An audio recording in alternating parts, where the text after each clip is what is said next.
আজ থেকে প্রায় ৭৮ বছর আগে সিরিয়ার স্বাধীনতা ঘোষণা হলেও এই অঞ্চলের অবস্থা কখনোই শান্তিময় ছিল না।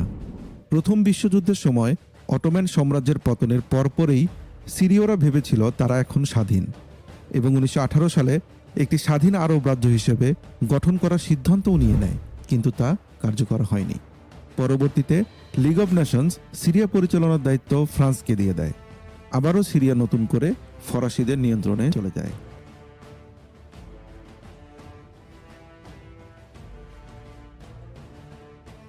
স্বাধীন আরব রাজ্য গঠন করা এবং ফরাসিরা তাদের শাসন ব্যবস্থা যেন প্রতিষ্ঠিত না করতে পারে, এজন্য সর্বপ্রথম ইউসুফ আল আজমা, যিনি কিনা সিরিয়ার যুদ্ধমন্ত্রী ছিলেন, তিনি ১৯২০ সালে মাইসালুন যুদ্ধে সিরিয়ান আর্মি দিয়ে কঠিন প্রতিরোধ গড়ে তোলেন, কিন্তু ফরাসিদের কাছে পরাজিত এবং শহীদ হন।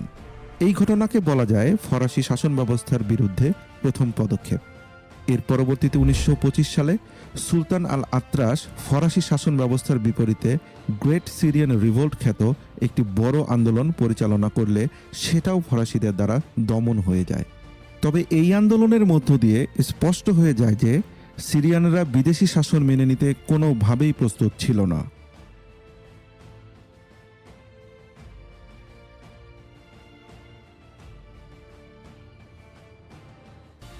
১৯২০ থেকে ১৯৪৫ সালের মধ্যে এই সময়টাতে সিরিয়ায় একাধিক ছোট বড় বিদ্রোহ এবং প্রতিবাদ ঘটে, যার মধ্যে ছাত্র বিক্ষোভ, শ্রমিক ধর্মঘট এবং স্থানীয় ধর্মঘট অন্তর্ভুক্ত ছিল। এত কিছুর পরেও ফরাসিরা তাদের দমনপীড়ন অব্যাহত রেখে শাসন টিকিয়ে রাখে। তবে দ্বিতীয় বিশ্বযুদ্ধ চলাকালে ফ্রান্স দুর্বল হয়ে পড়লে সিরিয়ার স্বাধীনতার পথ সহজ হয়ে যায়। এই সময়েই সিরিয়ার জাতিসংঘের সদস্য হওয়া, বিভিন্ন বৈশ্বিক চাপ পরবর্তীতে ফরাসিদের ম্যান্ডেট শেষ করতে বাধ্য করে। অবশেষে ১৭ এপ্রিল ১৯৪৬ সালে সিরিয়া একটি স্বাধীন দেশ হিসেবে বিবেচিত হয়।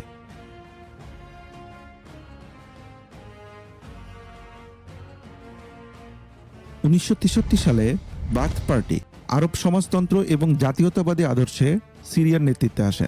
হাফেজ আল আসাদ মানে বাশার আল আসাদের বাবা, যিনি একজন প্রাক্তন বিমান বাহিনীর কর্মকর্তা ছিলেন, তার এই পার্টিতে গুরুত্বপূর্ণ ভূমিকা ছিল। এমনকি তাকে সেই সময়ে প্রতিরক্ষা মন্ত্রীর পদেও পদোন্নতি করা হয়েছিল।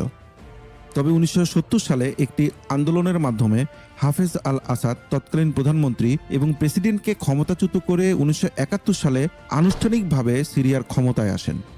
সেই থেকে শুরু হয় আসাদ পরিবারের শাসনামল।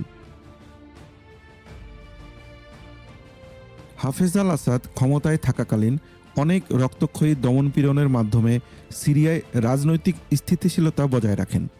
তার শাসনামলে বহু দমনপীড়নের ঘটনা থাকলেও অন্যতম একটি ঘটনা হলো হামা গণহত্যা, যেখানে তার শাসনের বিরুদ্ধে মুসলিম ব্রাদারহুডের বিদ্রোহকে দমন করতে হাজার হাজার মানুষকে হত্যা করা হয়। আর এভাবেই তিনি একাই ৩০ বছর নিজের ক্ষমতা টিকিয়ে রাখেন।